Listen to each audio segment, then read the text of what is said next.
Watu wako waume wataanguka kwa upanga. Yeah. Na mashujaa wako vitani. Na malango yake yatalia na kuomboleza. Unasikia? Bado malango ni ya vita. Kwa sababu umeruhusu wewe roho ya vita. Kama ungekataa hiyo roho ya vita isingekuja kwako. Yuko mwenye kupigania vita watu. Amen.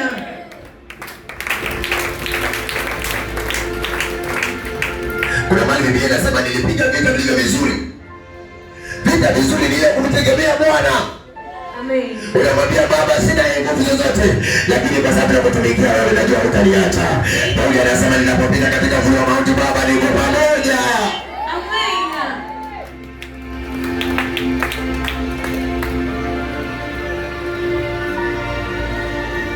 Bwana anazungumzia milango. Unaweza vitamuka vikafungua milango ya shida kwako. Unaweza vifanya vikafungua milango ya shida kwako. Yes. Nasema hata wafalme wataanguka hiyo siku. Ndio. Belshaza alipofungua, aliporuhusu mlango wa kiburi, ako wapi Belshaza? Sauli ako wapi? Nebukadneza ako wapi?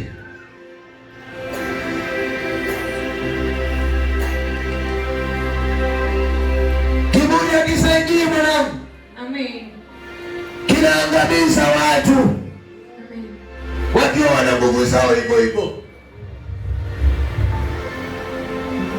Lakini wanyenyekevu wanainuliwa. Amen. Wanaobondeka wanainuliwa. Amen. Wanaomwamini Mungu wanainuliwa. Amen. Wanaomngojea Bwana wanabarikiwa. Amen. Wako wapi mashujaa wa vita? Wakuna Goliati wako wapi? Jeshi la Farao liko wapi? Wanaume waliofunga vita wa Filisti wako wapi?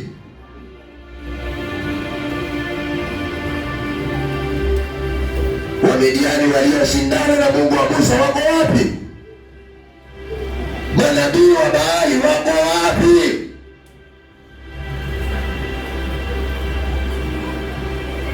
Mungu hajawahi shindwa. Amen. Wao walisaulika. Historia zao ni mbaya, lakini historia ya Mungu iko pale pale tu. Pale pale tena inazidi badala ya kupungua. Inazidi tu, yani inazidi tu yani. Amen. Ukweli wa Mungu haupungui mwanangu. Ndio maana mtu anaposema ukweli, yani yeye kupatikana na kitu kibaya ni ngumu, lakini anayesema uongo una mwisho. Amen.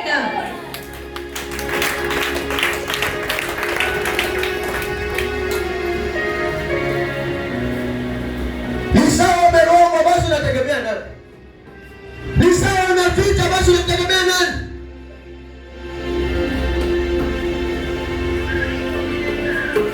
Hivi unajuaje vita vingine hata si vya shetani?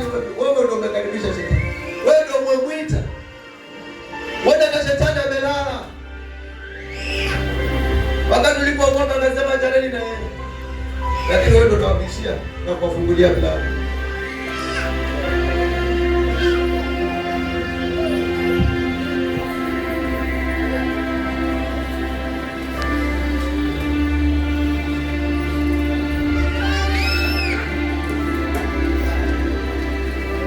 Maliza. Na malango yake yatalia na kuomboleza, naye atakuwa ukiwa, atakaa chini. Yaani utakaa ukiwa. Na Mungu alimwambia uinuke uangaze, lakini sasa hiyo utashushwa. Kuna nafasi zingine tunaweza kuzipoteza kwa Mungu. Au kukosa kutii. Na hautaongea kile ambacho kimekufanya ukakaa chini. Utaongea ubaya waliyekukalisha. Na sio John, Mungu mwenyewe.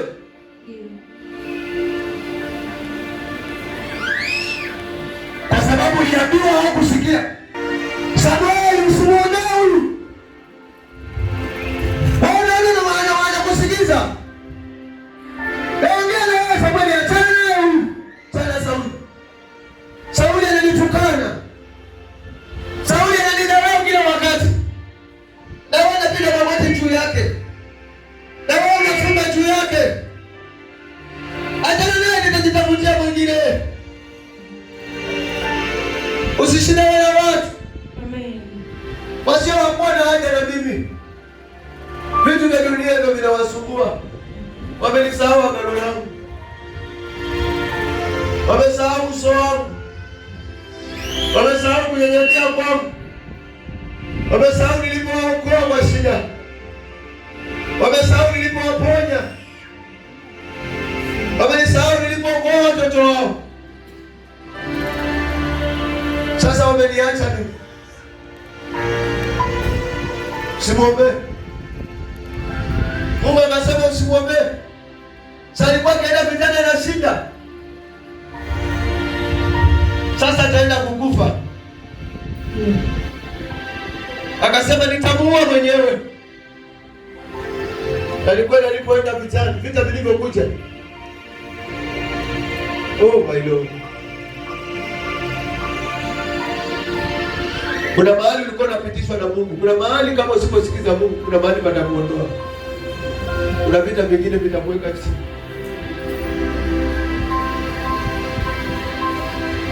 Sijiangalie. Tazama.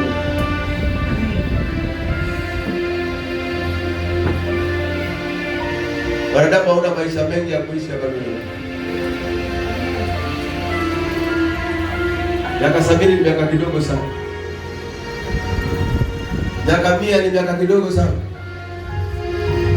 Na watu walioishi 900 lakini still bado hawapo. Miaka hiyo yote.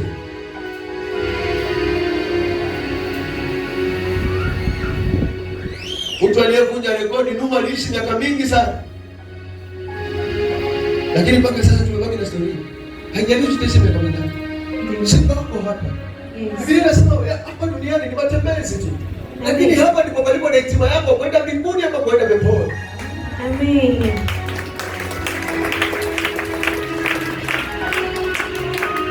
Angalia matendo yako Bwana. Naweza teseka hapa na kidogo teseka Mungu. Leo teseke hapa lakini kule ukapumzika. Lakini hapo kuwa na Yesu mateso yote Baba yule aliyabeba msalaba.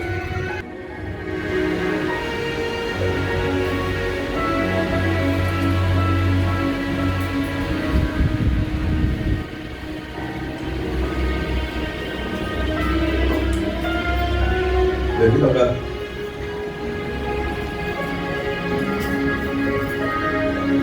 Wacha nikulete mahali pengine.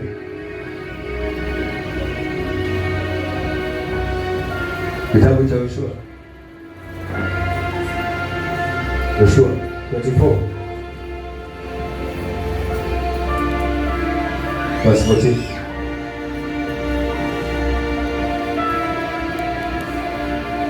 Naona wale ambao Yoshua aliwaambia watu, amueni, amueni, amueni, kwa sababu mimi nimeamua, mimi na nyumba yangu.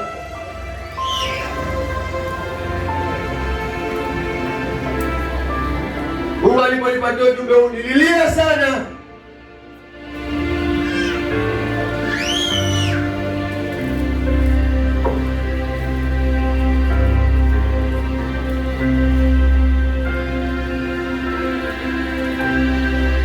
Maandiko haya niliyaona kama kwa ukuta tu. Basi baada ya basi nashindwa Mungu ni nini hii?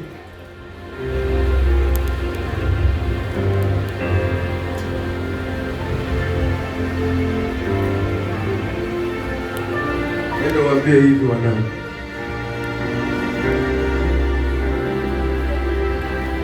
Endelea.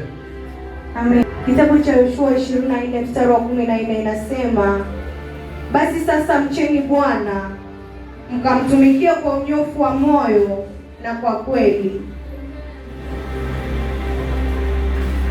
Achaneni na yale mengine sasa.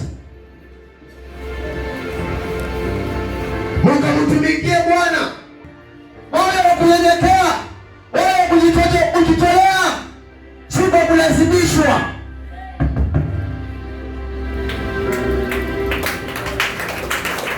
Si kwa kusukumwa. Amen. Usisukumwe kwa kufanya kazi ya Mungu. Kuna faida yake, lakini kwa kusukumwa kuna madhara. Utafungulia mlango Shetani na utamweza wewe. Ndio. Chunga.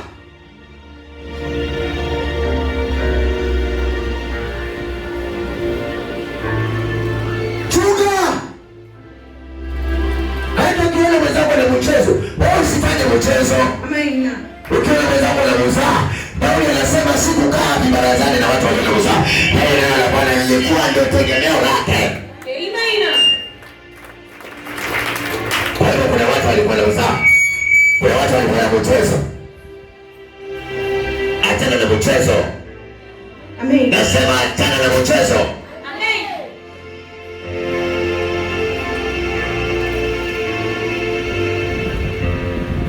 Mungu anazungumza na maisha yako. Amen. Uwe serious. Usilete masiara. Usilete mchezo.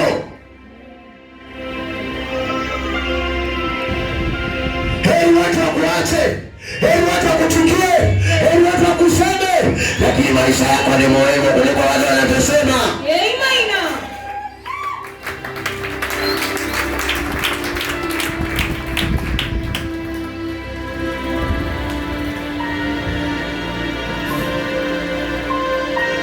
Wacha wabadilishe kila aina ya kitu. Wacha wakuhukumu vile watakuhukumu. Maisha yako ni muhimu na. Amen. Utafute Mungu madamu anapatikana.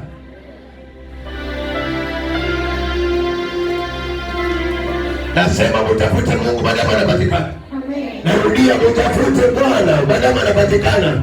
Hao wengine watatafuta, wakipatikana watakupotea. Lakini Mungu nimepata, hata wepotea katika maisha yako. Hata wepotea kwa ndoa yako. Hata wepotea kwa watoto wako. Hata wepotea kwa huduma yako.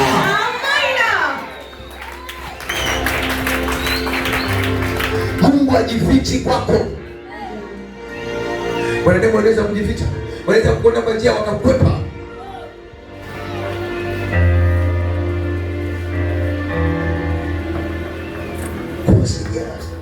Wacha kutembea vile dunia inatembea.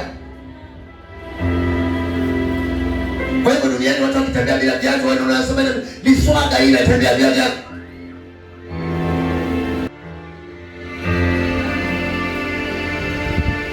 Ni nini kinachokupoteza?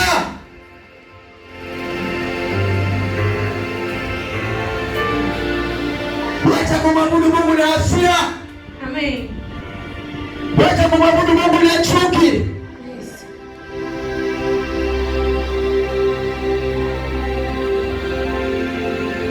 Jitolee. Na uache njia mbaya. Mwabudu Mungu katika roho na kweli. Utukuze katika haki zako zote. Amen. Hakusema mpende na mapenzi ya nusu, anasema mpende kwa mapenzi yako yote. Na kwa roho yako yote. Na kwa nafsi yako yote. Na kwa nguvu zako zote. Na kwa akili zako zote. Amen. Hakubakisha hata robo wala nusu. Wala kilo kasoro. Hakusema 99. Alisema 100%. Amen.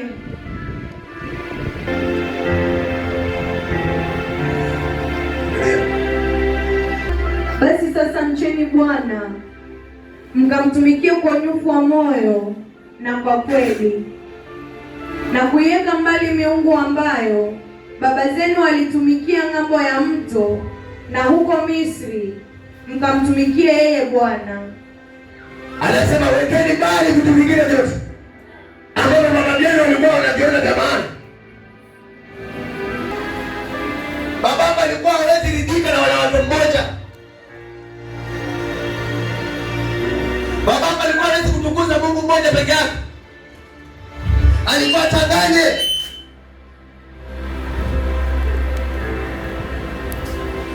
Kama sio babako ni babu yako, kama si babu yako ni babu ya babu yako, na umezaliwa katika huko.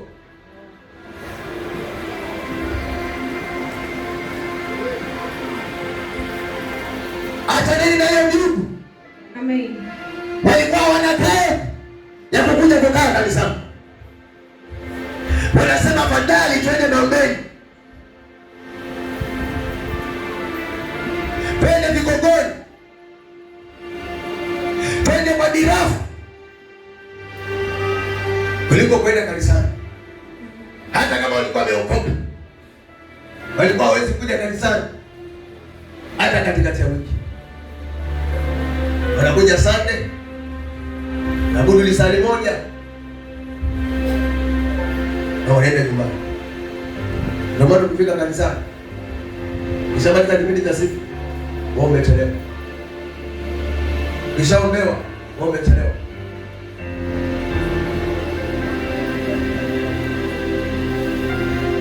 Akuhurumia sana. Mungu anaangalia uvumilivu wa moyo. Amen. Mungu anaangalia matendo ya haki.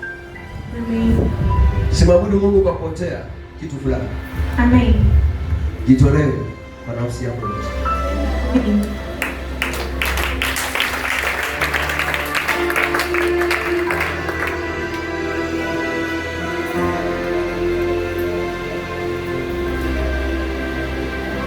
Eliza. Nanyi kama mkiona ni vibaya kumtumikia Bwana, siwalazimishi.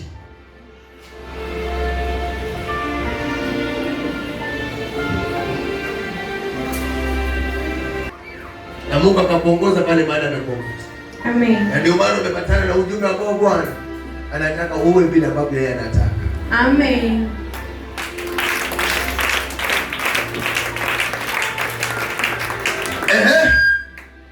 Nanyi ni vibaya kumtumikia Bwana. Yes. Chagueni hivi leo. Chagueni hivi leo. Leo sio kesho, saa hii. Amen. Ya vile unavyosikia wewe ujumbe, ama utaendelea kufuatana naye. Siku yako ni leo. Mwezi huu wa 4. Amen. Sanda ya kwanza. Amua kwa mwezi. Kama utakuwa pretender church, sawa. Sawa. Kama utasikiza mambo ya watu wa nje, sawa. Hata ndugu kuna wengine wakulazimisha waingie katika sabini. Lakini wale waliowasikiliza wa nyumbani mwake waliokoka na gharika. Amen. Walisaidika. Amen. Hawakufa. Ndio maana tulipatikana kwa hiyo kizazi mpaka leo. Amen.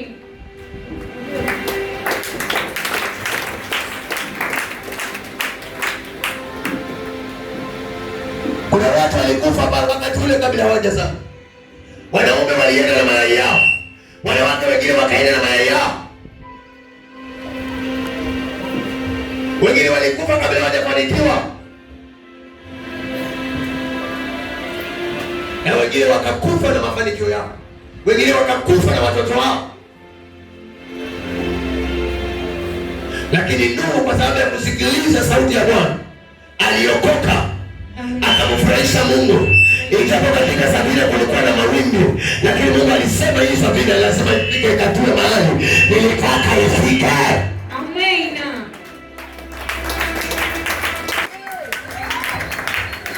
Wacha ushamba wa kuzunguka kutoka kanisani. Wacha ushamba wa kuchanganyikiwa. Amen.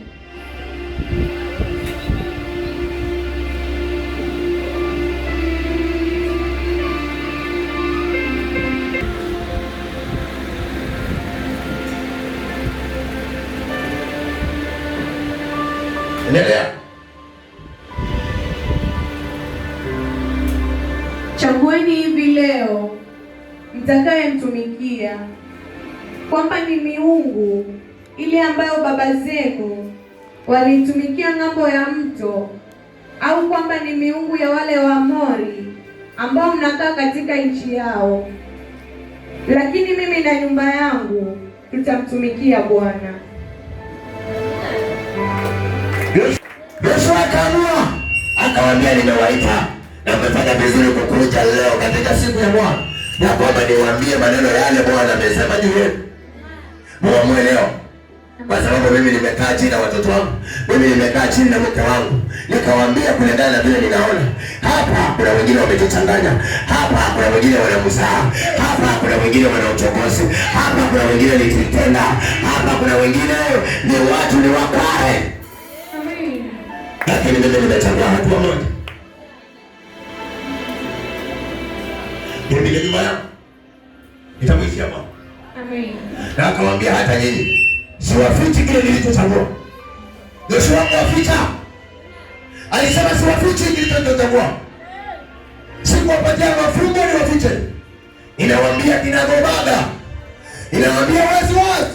Yes. Ya kwamba mimi na watoto wangu, mimi na nyumba yangu, nimeamua leo kumtumikia Bwana. Sasa amueni na nyinyi leo. Amueni na nyinyi leo. Kama mtabaki kwa Mungu, kama mtabaki kwa hiyo mishana yenu, kama mtabaki kwa mababu zenu, ukikiwa na mababu zao, mababu zenu, usikangalie Mungu, msilalamikie Mungu. Amen.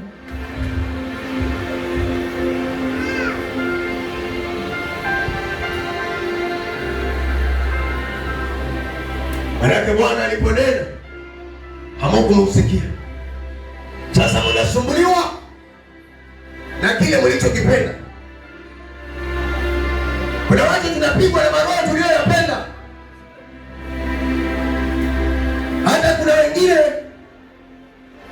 unaweza wakanya kitu na mtu akakosa kusikia. Kwa mfano, mwanamke anaweza mwambia huku na kwenda alikubali, na akasema nimependa. Sawa.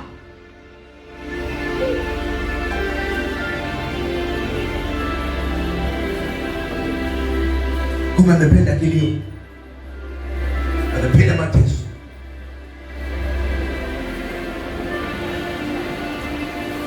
Kukosa mwelekezo, kukosa ambio.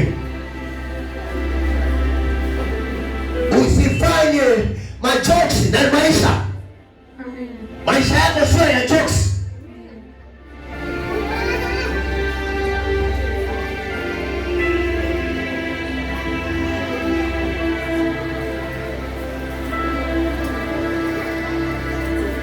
Usicheze na mwili wako. Mwili wako usifanyie jokes. Usicheze na roho yako. Haihusu wewe ya hiyo mwanangu. Amen. Angalia sana neno. Mungu anakuangalia. Halali.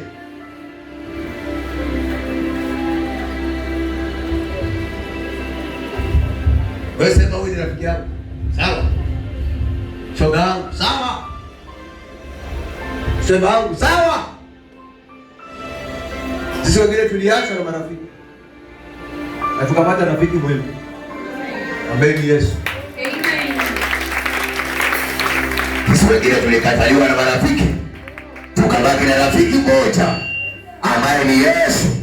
Anapokuwa anapita na kusaidia, anapokuwa una kitu anakulisha, anapokuwa una njaa anasimama na wewe. Hata unapokuwa mgonjwa, ukipiga magoti ukimwambia baba, angalia hali yangu, anasema mwanangu, pokea uponyaji. Wengine wanakupatia pole na kwenda kukusema. Pole yao ya kukusema. Anasema nimemwona amekwenda sana, sababu ameathirika.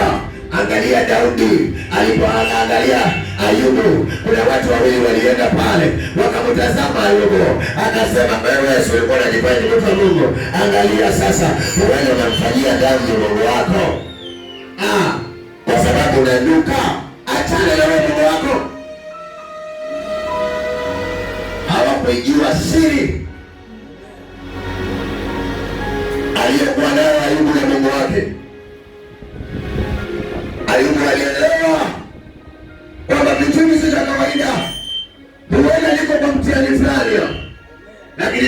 Simwachi aliyeniumba. Simwachi aliyeniumba. Nitasimama na yeye. Roho ilitoka kwake, mwili ulitoka kwake, macho ilitoka kwake, mishipa ilitoka kwake, ilicho nacho ilitoka kwake. Sibabaishi na chochote.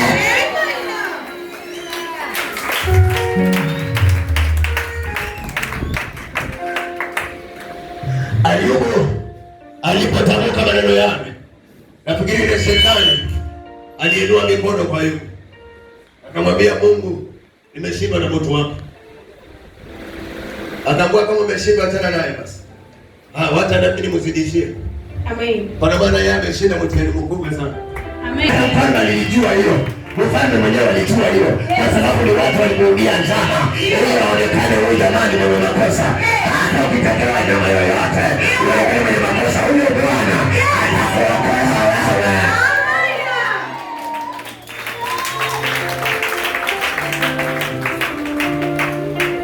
Waliounda njama wakakufa, wakaiwa wao.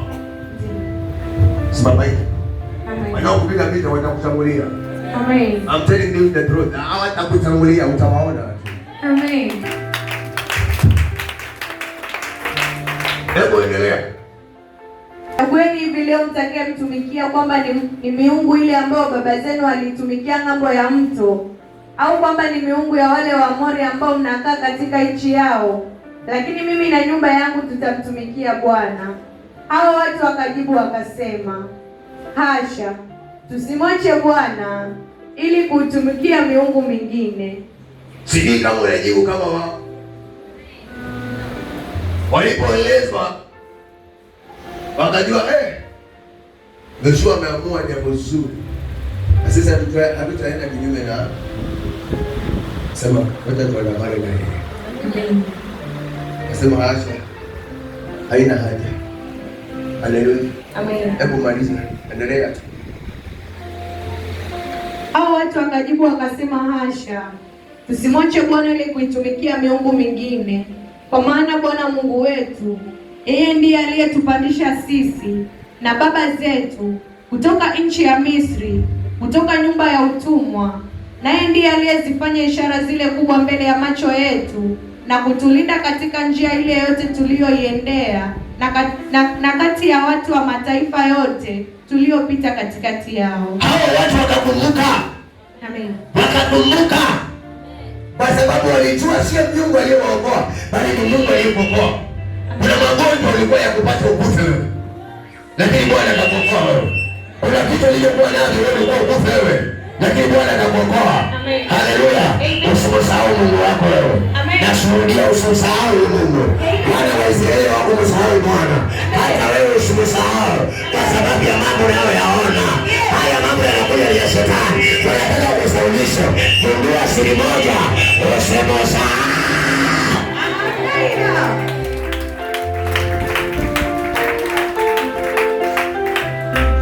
Haleluya. Amen.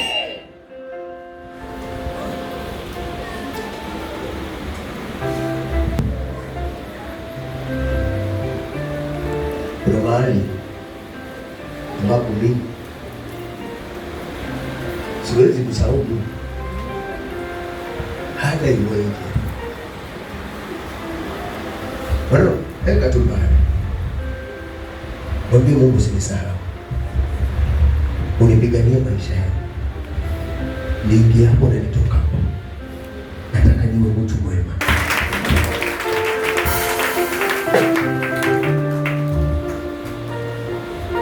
Amen. Amen. Sasa ukisikia umebarikiwa, hata usilazimishe Mungu. Ni Mungu ananena. Weka tu madhabahu. Ongea maneno mawili. Amen.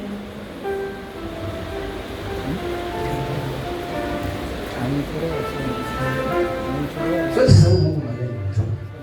Siwezi. Hapo unakuja kusaulishwa.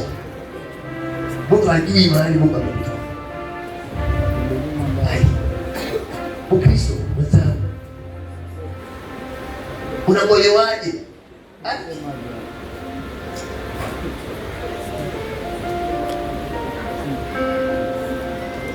Kumaliza. Amen. Bwana ndiye kuwafukuza watu wa mataifa yote watoke mbele yetu. Naam, Waamori waliokaa katika nchi hii. Basi kwa sababu hiyo sisi nasi tutamtumikia Bwana. Wewe sikiliza tu hiyo statement, vile walivyoamua. Sikiliza tu. Amen. Hapo ni wewe sasa unafaa ujibu. Maana Yoshua alikuwa shawaambia uamuzi wake pamoja na nyumba yake. Amen. Amen. Amen. Endelea. Basi kwa sababu hiyo sisi nasi tutamtumikia Bwana, maana yeye ndiye Mungu wetu. Alafu Yoshua akawaambia watu, akawaambiaje? Hamwezi kumtumikia Bwana. Kwa nini?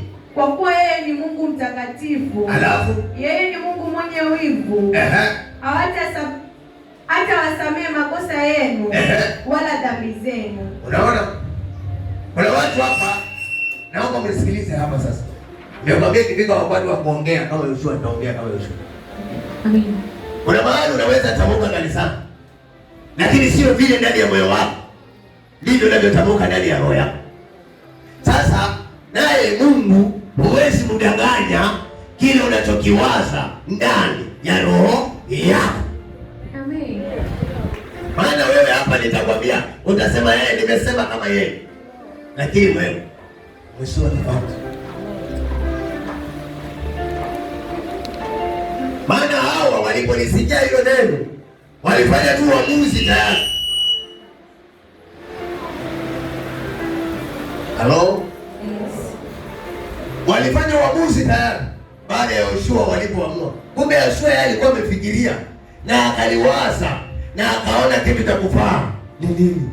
Hao wengine wakawa wametamka, lakini mawazo yao bado walikuwa wanavutwa na vitu vya dunia. Tamka ikiwa mawazo yako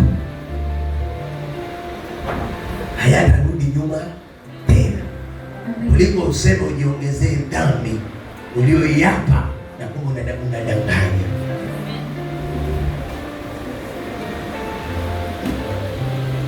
Sema amen.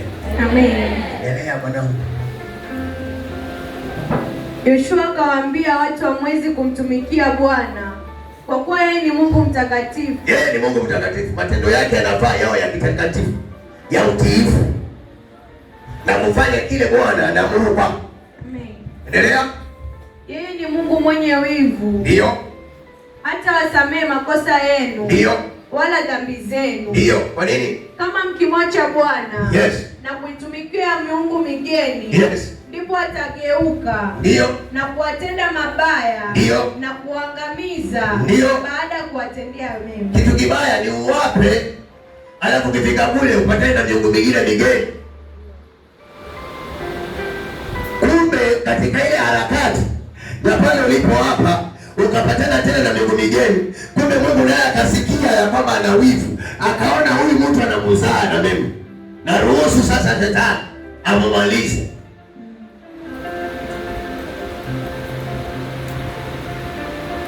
Unajua kuna watu wengine sitaisikia, lakini kwa wewe haijaitendeka. Kama mtu ametoka kanisani amefika kwa nyumba akaenda akafa.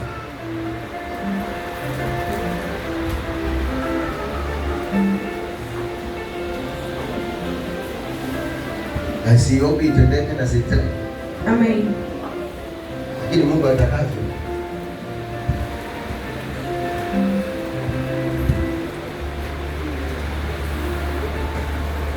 Amen. Amen. Ama uambie mtu na umwambie endelea kuomba mama, naona uponyaji, mwingine aende kwa mganga. Akikufa kwa mganga anakuwa alikuwa mshirika wa Yerusalemu. Watu wa Yerusalemu wanachanga.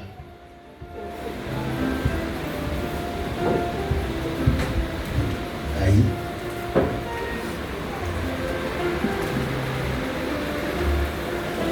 Kumbe ni wewe mwenyewe umechukua uamuzi wa mdomo, sio uamuzi wa roho. Ndio maana Yesu akasema hawa watu wananipenda kwa mdomo, lakini kwa mioyo yao niko mbali sana. Sasa kwa roho yako ukiwa mbali na Yesu ni mdogo tu unatamka. Wewe ni shahidi ya uongo. Alisa sentensi. Amen. Maliza. Yoshua akawaambia watu, ninyi mmekuwa mashahidi juu ya nafsi zenu. Angalia, anawarudisha katika nafsi zao. Sababu huwezi danganya nafsi yako, huwezi danganya roho yako. Kile unachokishuhudia ndicho kilichopo ndani ya roho yako. Kama unasema ukweli, unakuwa shahidi wa hiyo ukweli. Kama unasema uongo, unakuwa shahidi ya huo uongo. Ndio. Haleluya. Amen. Yoshua akawaambia watu hao, ninyi mmekuwa mashahidi juu ya nafsi zenu. Mmekuwa mashahidi juu ya nafsi zenu. Ya kuwa si kwa Mungu sasa. Mmemchagua Bwana ili kumtumikia yeye. Ndio. Wakasema sisi tu mashahidi. Sisi tu mashahidi, tumeamua kwa nafsi zao. Umemaliza? Akasema basi sasa ndio iondoeni miungu migeni. Akasema kama mmeamua, kama kuna vinyangalika vingine vinakusumbua, kama kuna vinyago vingine vinawasumbua, utabidi muachane nao. Amen. Kama kuna wivu unawasumbua, utabidi muachane nao. Yes. Kama kuna uchawi unawasumbua, utabidi muachane nao. Ndio. Kama kuna umbea unawasumbua, utabidi muachane nao. Yes. Na sasa unapenda umbea. Na sasa unapenda wivu. Na sasa unapenda masengenyo. Ujipata unasengenya unasema nili hapa.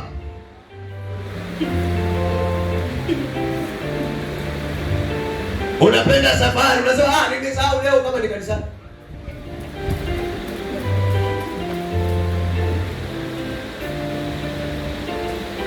Lakini date za koti usahau. Za magesi usahau. Za vikoba hausahau. Siku ya kupokea pesa ya chama hausahau.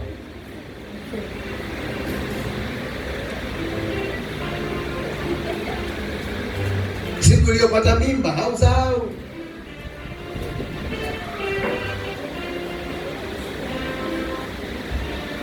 Lakini ile ya Bwana, kuna watu wanaotuuliza hapa mliokoka lini, hawajui. Kwa sababu hawakufuatilizia. Wokovu kwake alikuwa si kitu. Lakini kumuuliza birthday yake ni nini? Sio tanielewa kiki. Na wewe keki.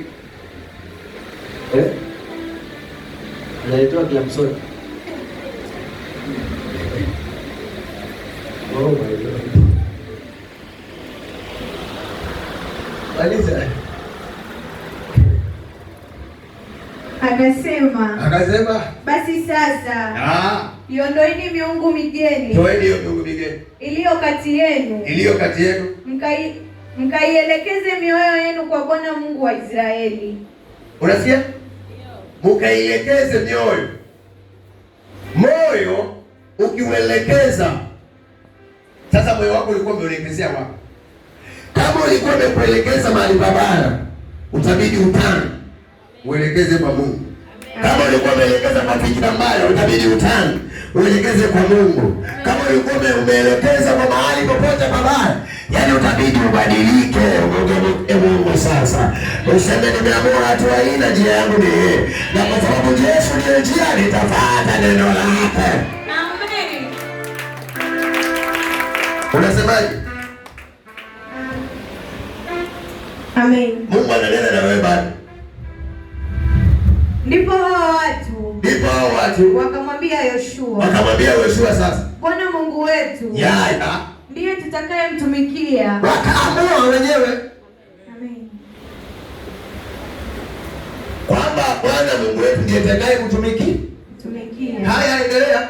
Na sauti yake ndiyo tutakayoitii. Unasikia? Sauti yake ni nini? Niambie, sauti yake ni nini? Hata unababaika. Sasa kuna kitu haukipendi. Wewe kwa kanisa unapenda nini? Neno. Wangapi wanapenda Yesu? Yaani wangapi wamesema neno? Wewe hukusema unapenda Yesu? Wananishangaza. Nimeuliza swali. Hawa watu walikiri na wakasema watafuata sauti ya Mungu wao na kumtii. Nimekwambia kuna watu hawabarikiwi tu kwa kuombewa.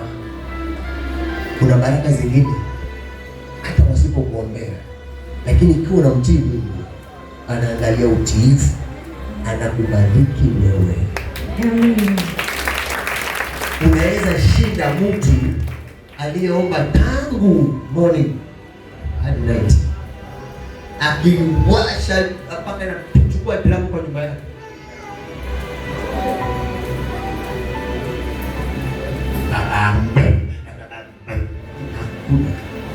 Emetupa, lakini iliyobeba Roho wa Bwana akisema iwe hivi, inakuwa.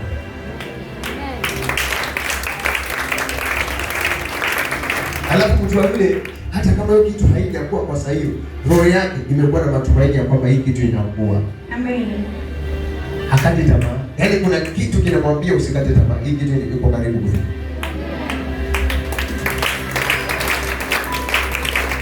Vile mwanamke aliyekuwa utapata mimba mwakani, alikuwa na imani. Ndio. Mwakani ni kitu siku nyingi sana.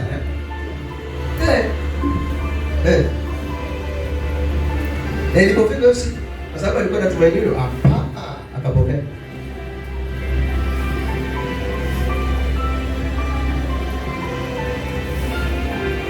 Kuna mtu akiwa na neema ya Mungu haoni akikufa akiwa maskini.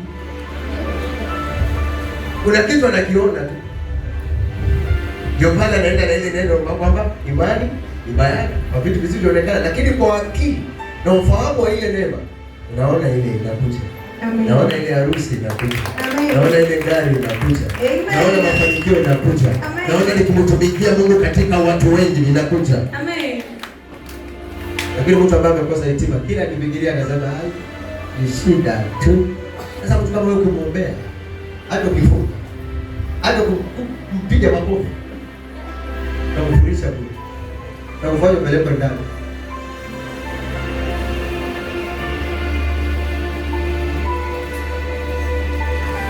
Na wenzetu walikuwa nyumbani wanasema nikienda kuligusa tu ile pindo basi.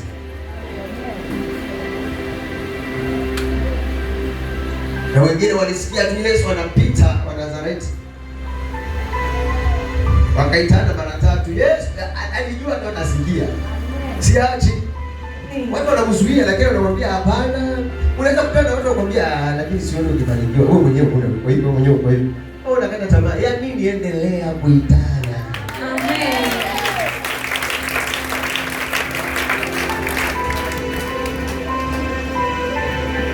Wewe hukujua kama itafikia hapo Mungu ulionao. Wala hukujua kama utatoka duniani. Mungu yeye alijua utatoka. Tafuteni ufalme wa Mungu na mengine utazidishia. Umefikia wapi? Sisi tunapenda neno. Wakakiri wenyewe. Amen. Ndipo hao watu wakamwambia Yoshua, Bwana Mungu wetu ndiye tutakayemtumikia. Ndio. Na sauti yake ndiyo tutakayoitii. Alafu basi Yoshua akafanya agano na wale watu. Akafanya agano na wale watu. Agano gani? Twende. Akafanya agano na wale watu. Yes. Siku ile. Akawapa amri na agizo kuu. Gani? Huko Shekemu. Amri gani? Yoshua akaandika maneno haya. Yapi? Katika kitabu cha Torati ya Mungu. Kisha akatoa jiwe kubwa. Ndio. Akalisimamisha huko. Ndio. Chini ya ule mwaloni. Ndio. Uliokuwa karibu na patakatifu pa Bwana. Haleluya. Amen. Kwa vile walivyosikia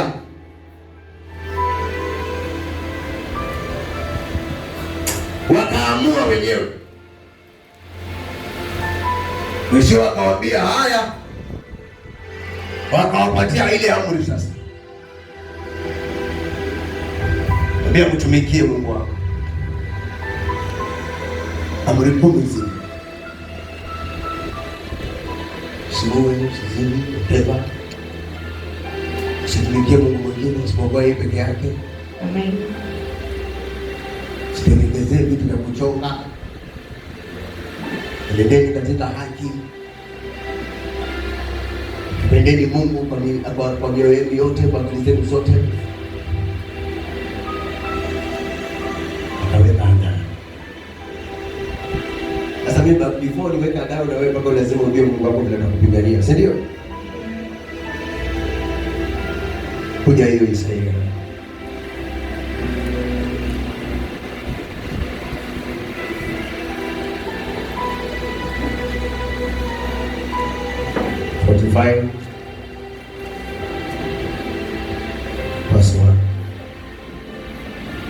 Amen.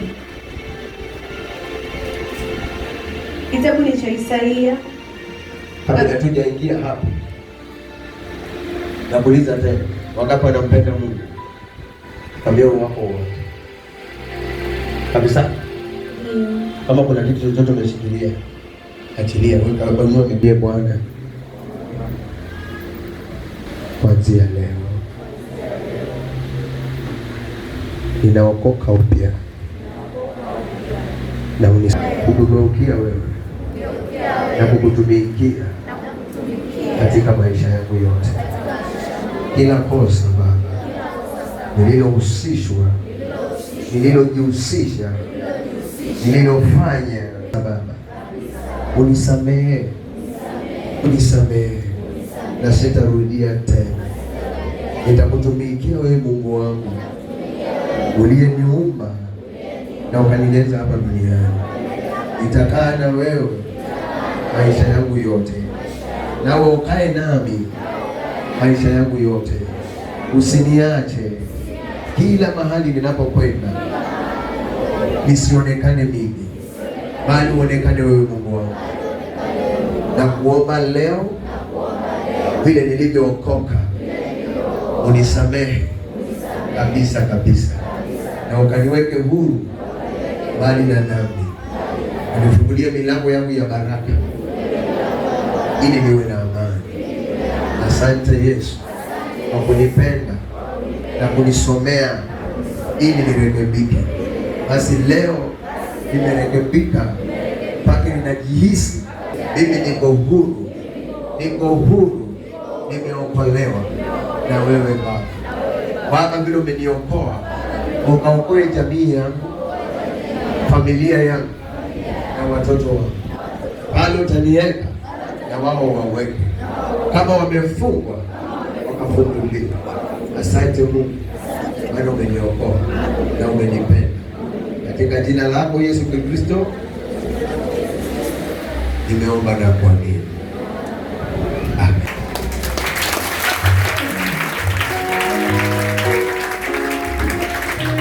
Hata kama ulikuwa unaona wewe ni mwenye dhambi, kile kinachoshuhudiwa na Mungu, sio lazima ukuje hapa madhabahuni upige magoti. Umeokoka.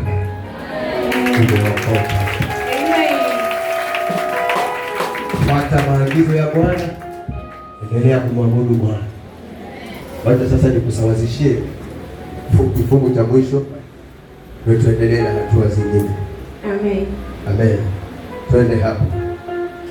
Kitabu ni cha Isaia 45 kuanzia mstari wa kwanza, inasema, sema, haya ndiyo Bwana amwambiayo Koreshi masihi wake, ambaye nimemshika mkono wake wa kuume ili kutiisha mataifa mbele yake, nami nitalegeza viuno vya wafalme ili kufungua milango mbele yake. Haleluya. Amen. Sasa ile milango ambaye kulikuwa kuna ufalme wa giza unakusurubisha kuachana na Bwana, unakusurubisha kufanya vitu vibaya, inakusurubisha na kuletea mambo mengine na kuwa kama viungo kwako.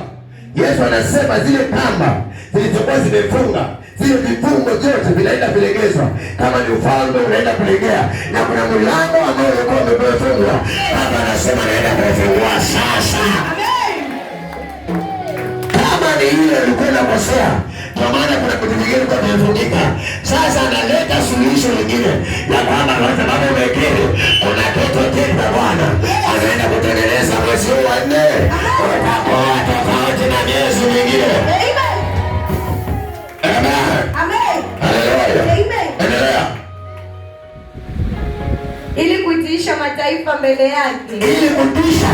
Yaani kuna mahali utaenda kutishia watu ambao wanakwenda kudharau. Kuna mahali unaenda kutishia watu ambao wanakwenda kusema vibaya. Watakuona watishike. Si kwamba watatishika ulikuwa unatisha, watatishika vile Bwana ameinua maisha yako. Haleluya. Amen. Unajua kiwa watu wenye vifungo, basi hata tukiomba tuwezi fanikiwa. Lakini ikiwa tumefunguliwa, tukiomba tunafanikiwa. Haleluya. Amen. Endelea. Ili kutiisha mataifa mbele yake. Yes. Nami nitalegeza viuno vya wafalme. Ndio. Ili kufungua milango mbele yake. Endelea. Hata malango hayatafungwa. Hakuna ile milango ilikwenda kuletea shida. Ambayo ilikuwa ifungua. Sasa anasema mlango ule wa shetani unaenda kufungwa. Alafu Bwana anafungua milango yake. Kwa sababu Mungu anapofungua milango yake, shetani hawezi kuingia mlango wa Bwana. Unaelewa? Unaelewa? Milango iliyofungua wewe, Mungu wako anakufungulia. Sasa ule mlango Mungu anaenda kufungua, ni yeye ndiye anaenda kufungua. Atakufungulia milango. Unamaanisha vitu vizuri unavyohitaji kwa Bwana, unavyokiomba kwa Bwana, inakosokea. Wewe mtoto wa Bwana uliyekiri kufanya agano, Yesu amefanya agano nawe, anaenda kukubariki.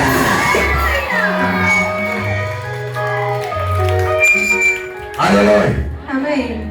Sasa kama ukielewa kwamba kuna milango mingine ukifungua wewe, hiyo sio ya Mungu. Lakini mlango wa Mungu ukifunguliwa ni tofauti na mingine.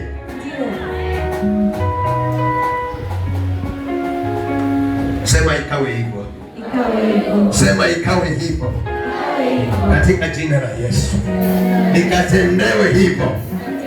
Katika jina la Yesu. Nikabarikiwe hivyo. Katika jina la Yesu. Ikawe kwa Mungu wangu.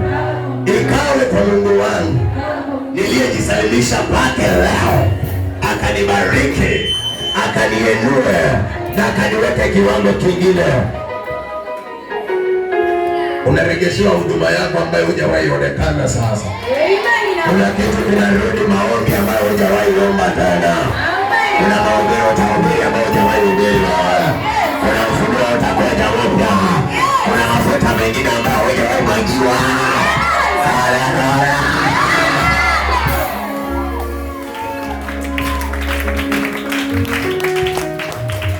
Na mahali unasimama unasikia upako wa Bwana.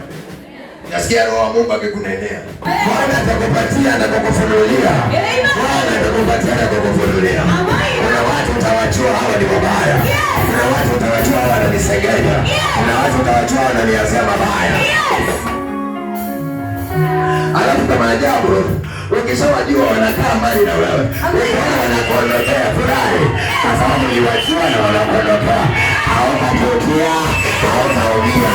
Maana ushawajua. Kwa maana Bwana anakuondolea. Haleluya. Unajua kuna watu wakitoka kwa maisha yako ujuti. Ndio. Ukiona kuna watu wakitoka kwa maisha yako ujuti, jua kabisa Mungu ile nafsi alikuwa ameanza kuitenganisha kitambo. Alikuwa ameanza kuifanyia kazi kitambo. Kuna mahali ukiondoka haujuti. Kuna mahali ukianza unaona baraka. Sema haleluya. Nimesema hata kama kuna mwanamke alikuacha, atatamani kukurudia. Kama kuna mwanaume alikuacha, atatamani kukurudia. Na kama uko naye, atakupongeza kwa kazi uliyo nayo.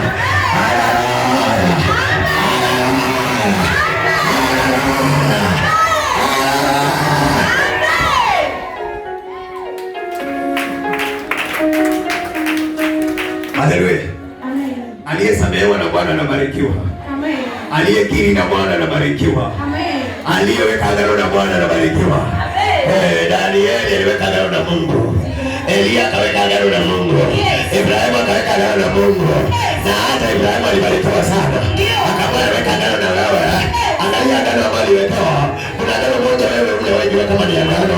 Aliambiwa na Mungu hivi, atakaye kulani. Numalizie, atakaye kulani na atakaye kubariki.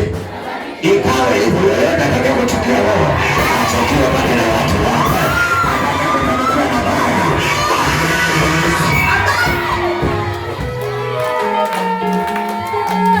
Haleluya. Amen. Ikawe hivyo, si ndio? Ndio. Ikawe hivyo, si ndio? Ndio. Atakaye kulani, atakaye kuroga, ajiroge mwenyewe. Atakaye kuroga watoto wako, ajiroge mwenyewe. Atakaye kinyume atetee mwenyewe. Atakaye kusema mabaya, tuseme mwenyewe.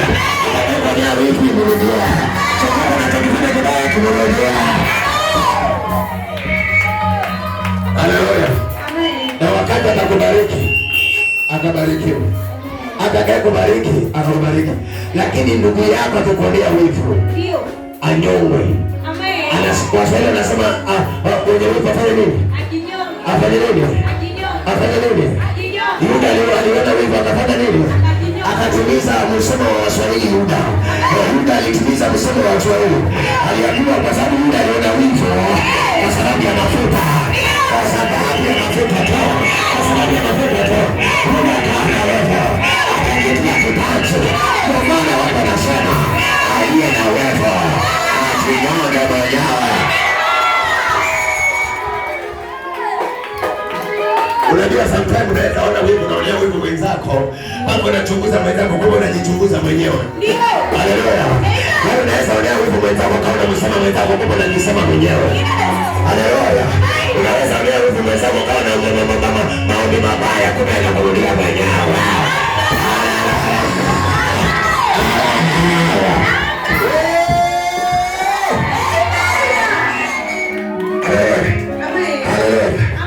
Watu wanaokwendea kwa uganga kwa sababu ya wivu, watu wanaokuchafulia majina kwa sababu ya wivu, nasema uwaendelee tu, uwasamehe tu, uwafikie wenyewe kwa jina la Yesu, kwa jina la Yesu.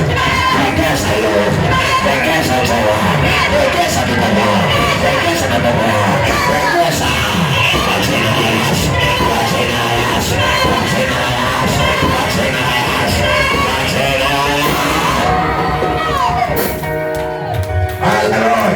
Amen. Iwe hivyo. Iende hivyo. Iende hivyo. Aliye vita iondoke, warudie hizo vita. Walioleta vita kwa maisha.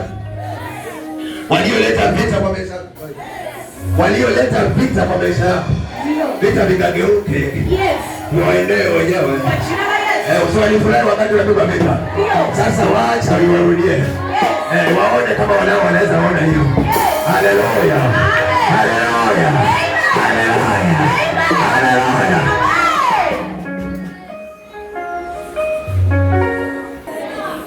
Umewaambia wachague na wao.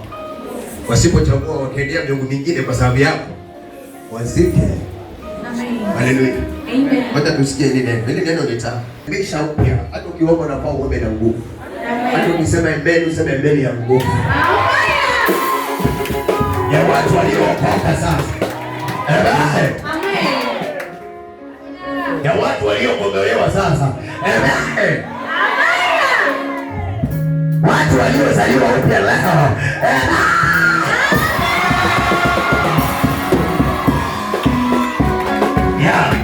Endelea. Amen. Nitakwenda mbele yako. Na kupasawazisha mahali. Ngoja.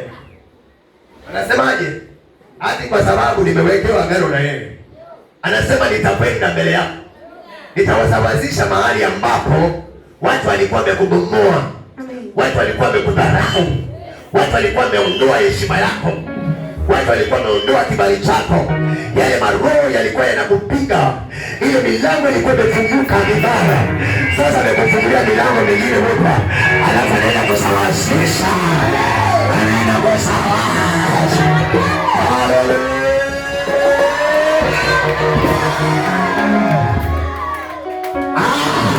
Mimi na nyumba yangu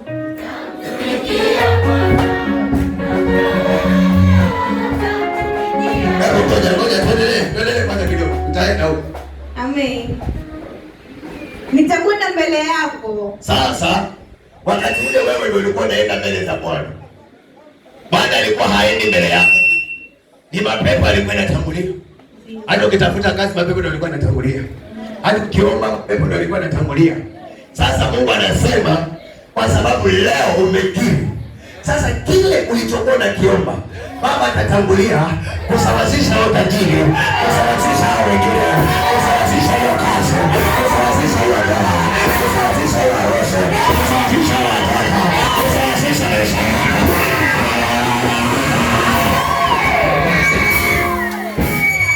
Kwa sababu leo umekiri ukasema bila Mungu hauwezi. Sasa Mungu ametangulia kwa huduma yako. Mungu ametangulia kwa maombi yako. Mungu anatangulia kwa kile kinachokusudia. Ametangulia mbele. Ako mbele. Ako mbele. Ako mbele. Yesu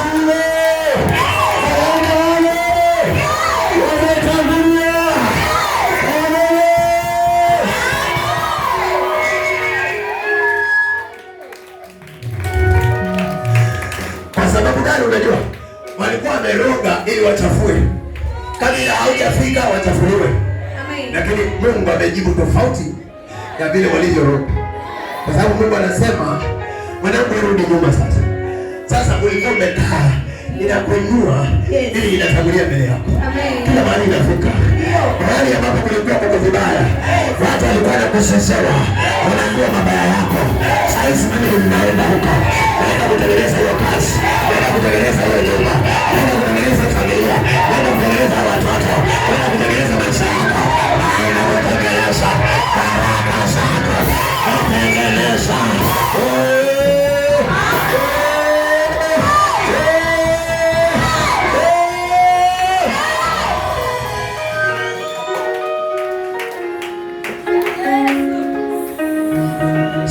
Akitangulia mbele yako, nani ambaye anaweza simama? Uchawi anaweza simama? Mapepo anaweza simama? Majeshi anaweza simama? Waganga wanaweza simama? Majini anaweza simama? Hakuna. Amen. Hakuna. Ndio. Hakuna. Amen. Endelea. Nitakwenda mbele yako. Nitakwenda mbele yako. Na kupasawazisha. Na kupasawazisha. Mahali palipoparuza. Mahali palipoparuza. Amen. Moyo wako ulikuwa umeparuzika. Pete zako zilikuwa zimeparuzika. Haleluya. Amen. Umekuwa kama dangerous fulani. Yaani umekuwa maisha yako ni kama yana ajali. Maisha yako yamekuwa kama ya mikosi. Maisha yako yamekuwa kama ya kisirani. Yaani wewe unatamani jambo unaahidiwa, lakini vile unaahidiwa mtu anakuja na badilika. Kumbe shetani ametangulia. Walioroga maroho yametangulia. Yanakuharibia. Hata wewe mwenyewe unaweza kuwa na matumaini unajua kesho mambo yatakuwa mazuri. Ukipeka mambo yanabadilika.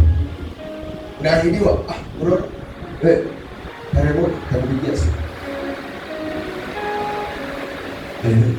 Amen. Vitu vinaenda bila change. Unapata mchumba anasema atakwenda kutoa mahari ikifika wakati. No. Na kutana mtu anapanga vitu na mume wako baadaye ndio vitu vinarudika vinarudi zero. Unapata pesa ujui, yaani unaipangia kabla hujaipata, ukipata kila kitu kinarudi.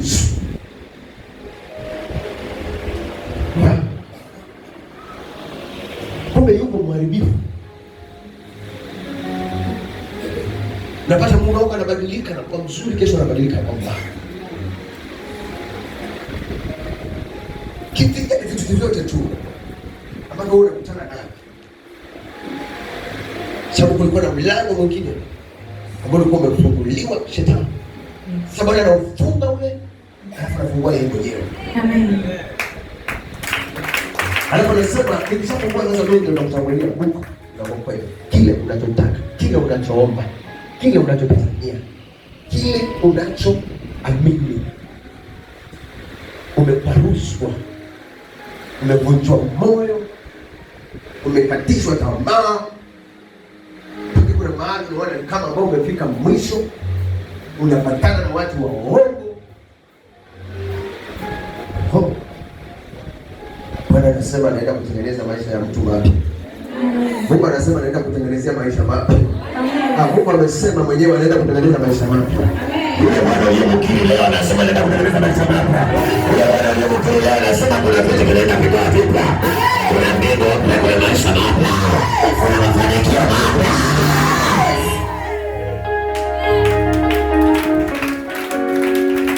Haleluya. Amen. Haleluya. Amen. Watakuona mahali washtuke. Amen. Sema amen. Amen. Wale wako kosa imani ya kile Mungu anakuzungumzia. Usinilaumu, jilaumu mwenyewe. Ukiwa na imani, njoo na ushuhuda. Amen. Maliza. Nitakwenda mbele yako na kupasawazisha mahali palipoparuza. Yeah. Nitavunja vipande vipande milango ya shaba. Anasema ile milango ambayo ilikuwa imeleta vifungo. Aiwe. Nasema aiwe. Aiwe. Yaani anasema yani ile milango hii ya kwa ulikuwa uonekani hautoki, ilikuwa imefungwa. Angalia. Vipi? Anasema Bwana ati ana nguvu, anaenda kuvunja milango hata kama ni ya shaba. Madhabahu za mababu na mila na desturi zote zilizogandamiza maisha yako, zote zilizofunga maisha yako, anasema anaenda kubomoa madhabahu. Milango ya giza inaenda kugongea, inaenda kuvunjwa, inaenda kuvunjwa, inavunjwa.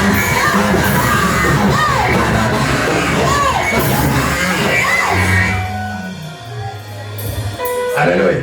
Amen. Haleluya. Amen. Haleluya. Amen. Kuna watu walikuwa wamefungwa hawaonekani, lakini sasa Mungu anaenda kuwafungua. Mungu anaenda kuwafungua. Tantoka kwa shaba za milango yao. Maliza twende baraka. Nitavunja vipande vipande. Vipande vipande. Milango ya shaba. Milango ya shaba. Na kukatakata. Na kukatakata. Mafingo ya chuma. Mafingo ya chuma, endelea. Nami nitakupa hazina za gizani. Anasema zile zilikuwa zimefichwa. Zile zilikuwa zimefichwa. Baraka yako imefichwa. Nyota yako ilikuwa imewekwa kwa giza. Anasema hizo zitakazo kukutia sasa. Kuna kitu kimefichwa. Kuna kitu kimefichwa. Maisha yako imefichwa. Ndoa yako imefichwa. Huduma yako imefichwa. Huduma yako imefichwa. Haleluya soko. Haleluya soko. Haleluya. Wajua wachawi ama wanajiona wana siri sana, lakini hakuna siri kwa Mungu. Hata kama walikuwa wameficha katika madhabahu za siri, zinaenda kufichuliwa. Amen. Baba yuko kazini kwa ajili yako sasa. Nasema Mungu yuko kazini kwa ajili yako sasa. Amen. Nasema hivi, unaona zile madhabahu za giza, unaona ule mtu wa giza, Yes. Ule mama wa giza, ile pano limewekwa pale. Una nguvu zinaenda kutitimisha. Yes. Unatetemeka kuzimu. Kwa jina la Yesu. Unatetemeka kwa mapango. Unatetemeka leo. Leo kunatetemeka kwenu. Leo kunatetemeka kwa wachawi. Leo kunatetemeka. Leo kunatetemeka. Mapepo wataanguka. Majini yataanguka. Usije utaanguka. Uliofanya mashine wataanguka.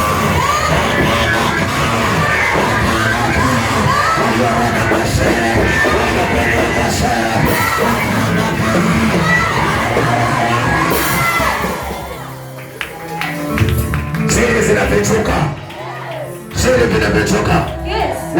Walichukua vitu vyako wakaficha kwa siri. Mungu anasema naziendea mwenyewe. Anaenda mwenyewe.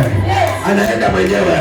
Kwa hiyo pango, kwa hiyo misimu, kwa hizo chupa, kwa hizo pembe, kwa hiyo magano, Yesu anayaendea. Yesu anayaendea. Yesu anayaendea. Yesu anayaendea. Yesu anayaendea.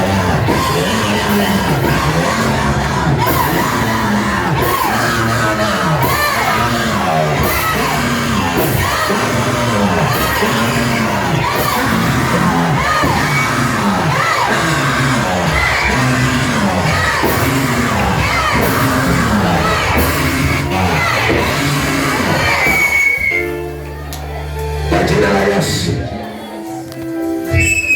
Madhabahu za siri, maagano ya siri. Sikiliza hilo neno, twende mpaka hapo. Nasikia kuchemuka, maana kuna vitu vya siri leo. Amen. Kwa jina la Yesu. Amen. Nasema kwa jina la Yesu. Kwa jina la Baba Yesu. Kwa jina la Masia. Kwa jina la Yesu Nazareti. Kwa jina la Yesu Nazareti. Kwa jina la Masia. Vitu walivyokuweka kwa siri. Waliona akasema wana furahi. Kama ameficha maisha yako kwa siri. Kama ameficha nyota yako kwa siri. Haleluya. Amen. Haleluya. Nami nitakupa hazina za gizani. Nitakupa hazina za gizani. Na mali zilizofichwa. Na mali zilizofichwa. Mali yako imefichwa. Si kwamba huna mali. Mali imefichwa. Nyota ya mafanikio imefichwa. Nyota ya kazi imefichwa. Nyota ya magari imefichwa. Nyota ya mashamba imefichwa. Tunasema natingisha mwamba. Natingisha madhabahu za moyo. Shetani lazima anguke. Shetani lazima anguke. Uchawi lazima anguke. Majini lazima anguke. Naikuwa kufungulia milango. Milango mibaya. Leo tunatingisha. Tunatingisha. Tunatingisha. Tunatingisha. Tunatingisha. Tunatingisha. Tunatingisha.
Tunatingisha.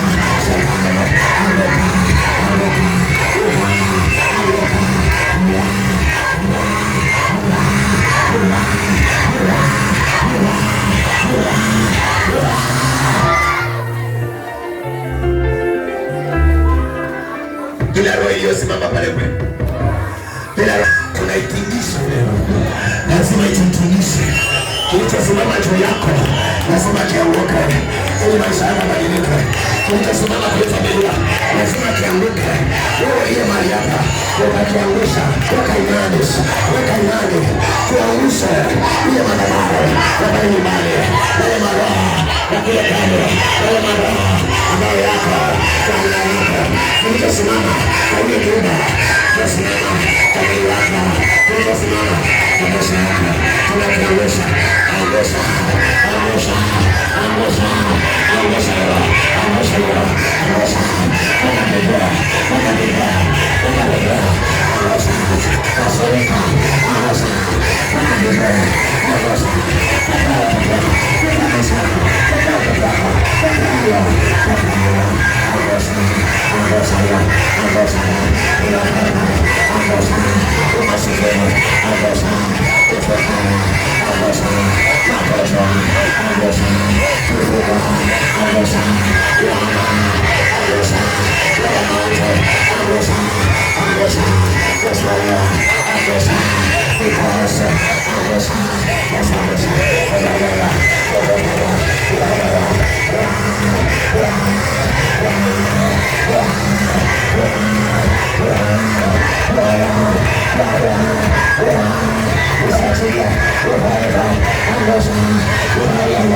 Hiyo roho ianguke, iliyosimama kinyume chako, iliyosimama kinyume ya familia yako, iliyosimama kinyume na maombi yako, iliyosimama kinyume na matamanio yako, iliyosimama kinyume chako, na iangushe, na iangushe, ianguke, ianguke, iliyosimama kinyume na huduma yako.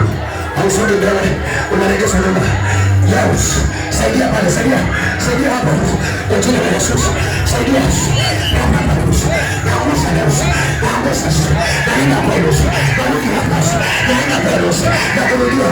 Angusha, angusha, angusha. Satanas, angusha. Satanas, angusha. Angusha,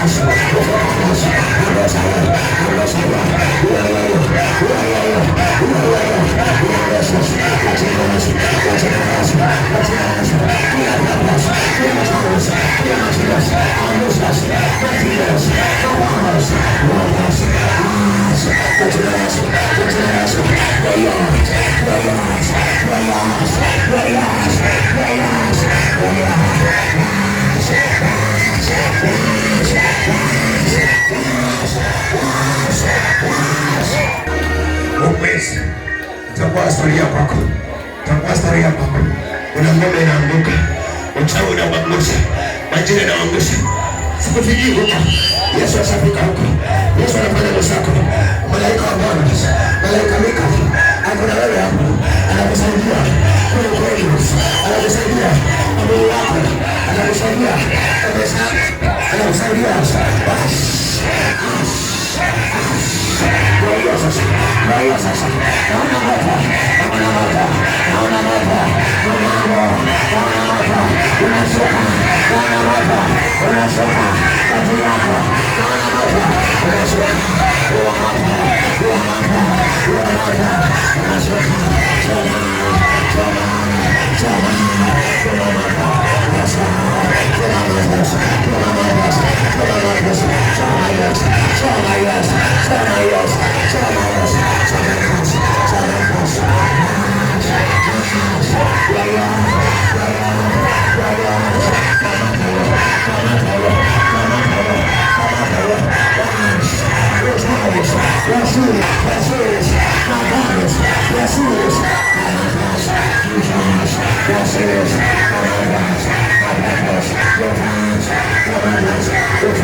Yes.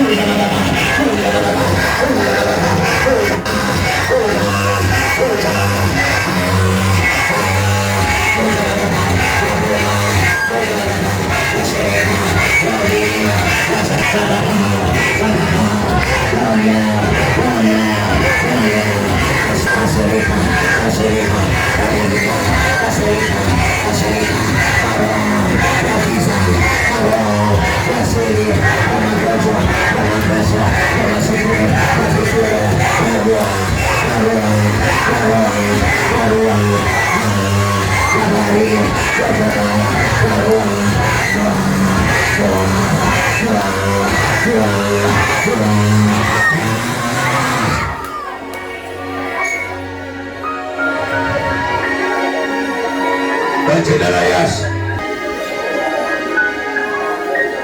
Kwa jina la Yesu. Kila giza limeficha baraka zako, limeficha uzima wako, limeficha ndoa yako. Unateseka, unahangaika usiku umeamka. Safari zimefichwa, nyota zimefichwa.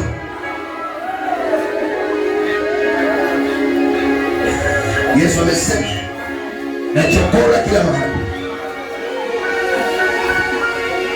nafika kila mahali. Ili anayeishi maisha ya giza haonekani kwamba ni kitu akaweze kumwokoa. Unaokolewa leo. Enua imani, imani naweza saidia ndugu zako pamoja na familia nzima, saidia wazazi wako na wengine wazazi walituendea. Umefichwa kwa siri, unaomba hausikiki. Nyota imefichwa kwa siri.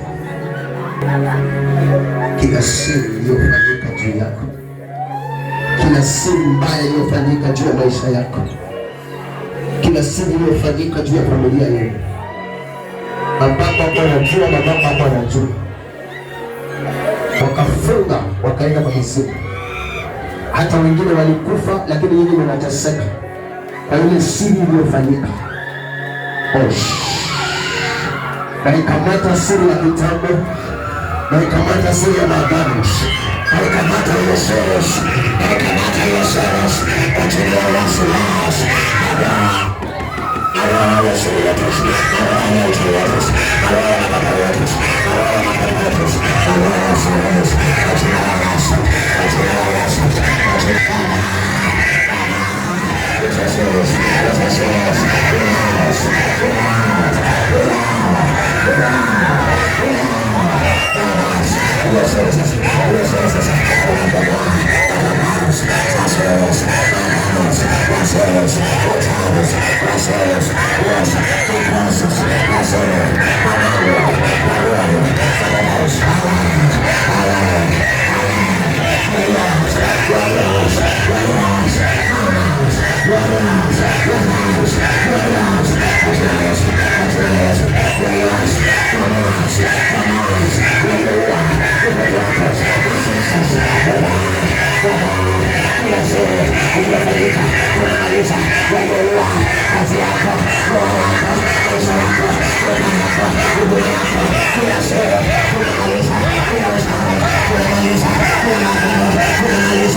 Endea joto. Ulitosha ndoto. Ukaona kuna mtoto wako kule kwa shimo. Haiko yao. Uliona kuna kitu kinang'ara kule kwa shimo. Shimo kuna manyoka. Ndio shimo kuna manyoka. Alafu kuna mwingine alijotea na sukuma mashimo, mwingine aliingizwa mashimo. Endea vitu zako. Shimo ni siri iliyofanyika kwa siri bila familia na kweli Mungu.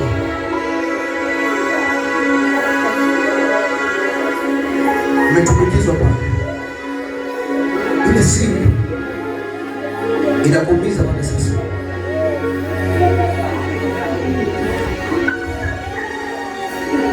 Endea hiyo ndoto yako. Mungu yuko mbele yako, amesema mwenyewe. Anakusaidia, usiogope. Saidia kwa maisha yako. Kijana anasaidia maisha. Mama saidia maisha yako na watoto wako. Mzee saidia maisha yako na kazi yako. Na familia. Kizazi chako kiliweka kwa shida. Haujafanikiwa. Endea vitu zako. Hata kama ni msimu usiogope. Mungu yuko pamoja nawe. Usiogope. Usiogope. Na kutia nguvu sasa. Hatutaacha hii maombi mpaka urejeshewe vitu zako. Hatutaacha hii maombi mpaka urejeshewe. Umefuata nini hapa? Umefuata urejeshewe maisha yako. Umefuata urejeshewe vitu zako. Rejeshewe huduma yako. Rejeshewe nyota yako. Usikae na hiyo. Wala usibaki vile ulivyo. Yesu anasema jiombeeni. Wakati wa kujiombea ni saidia hiyo. Tuendelee. Hivi nakuongoza tu Baba Musa. Endea. Endea hii ndoto yako. Usiogope. Usiogope Bwana. Endea huduma yako, usiogope. Endea watoto wako, usiogope. Endea maisha yako, usiogope. Endea kazi yako, usiogope. Endea ndoa yako, usiogope. Endea maisha yako, usiogope. Endea watoto wako.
Funguliwe sasa. Utakaswe sasa. Uhuru sasa.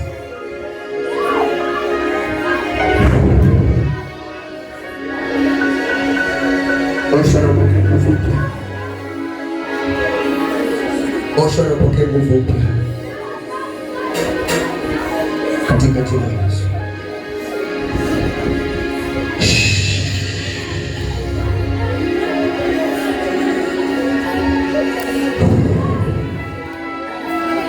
Damu ya Yesu ikuoshe kuanzia kichwa mpaka kwa miguu. Maisha yako yabadilika katika jina la Yesu. Inuka kipawa, kimaisha, kikazi, kimaendeleo, kihuduma pamoja na jamii yako. Kila siri inayofanyika unapoigundua, tunapata njia ya kuimaliza. Nasi tumeigundua na tumepata njia ya kuimaliza. Pona tabasimu, pona funguliwa. Maisha yako yabadilike sasa. Vitu zako zilizokuwa zimefanyika from now zikawe chochote katika jina la Yesu. Tukakurudie vizuri ambavyo vilikuwa vimefichwa, si kwa kutaka, bali ni kwa siri za giza.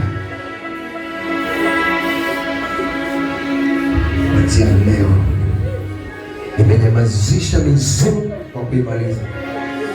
Nimenyamazisha mapando kwa kuiteketeza.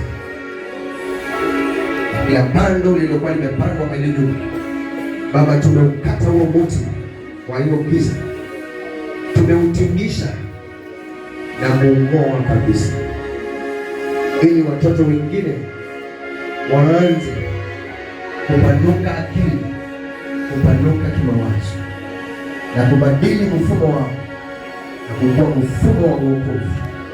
Naye Bwana akatawale na akafanya mambo mapya, ili bendera ya Bwana ikapepea kwa kila kona, kwa kila maisha ya mtu hapa ambaye akisema kama sio Bwana isingelikuwa hivi. Lakini kwa sababu ni Bwana ameniokoa na kunitoa katika siri ya giza iliyofanywa kabla sijazaliwa, na iliyofanywa kama nimezaliwa, na iliyofanywa nikiwa mtu mkubwa. Baba amezifichua zote na kunirejeshea nafasi na nyota na mafanikio na nguvu na neema, na sasa ninahisi upya wa Bwana. Asante kwa hiyo neema ambayo umeachilia Bwana, ukazidi kwa kila vipindi vilivyosalia, na katika jina la Yesu Kristo nimeomba na kukutukuza Bwana. Amen. Tengeneza nafasi nzuri.